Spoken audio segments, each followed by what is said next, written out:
కూడా అంతే నమ్ముతున్నాం.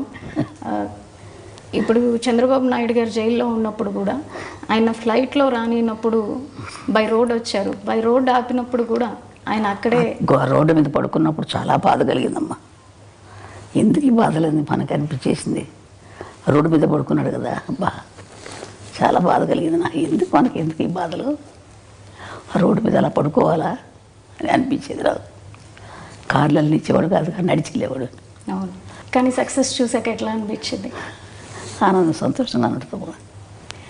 అవన్నీ వాడి కష్టానికి తగ్గ ఫలితం జరిగింది. భగవంతుడు మంచి ఫలితం ఇచ్చాడు అని చెప్పి అనుకుంటాడు. వాడు కష్టపడ్డాడు, మంచి జీవితం ఇచ్చాడు. వాడు ఇప్పుడు ఇంకా ఎక్కువ కష్టం ఇచ్చాడు. అప్పుడు కంటే ఎక్కువ కష్టం, బాధ్యతే కదా, ఎక్కువ బాధ్యతే కదా. మీరు ఇంకా పవన్ కళ్యాణ్ గారు ఉన్నత శిఖరాలకి వెళ్ళాలని కోరుకుంటున్నారు కదా. ఎవరికైనా ఏ తల్లిదైనా మంచి వృద్ధిలోకి రావాలని ఉంటుంది కదమ్మా. ఏ తల్లిదండ్రులైనా కోరుకుంటారు కదా బిడ్డలు మంచి వృద్ధిలోకి రావాలి. అదేవిధంగా నాకు కూడా ఉంది, బిడ్డలు మంచి వృద్ధిలోకి రావాలి, బాగుండాలని.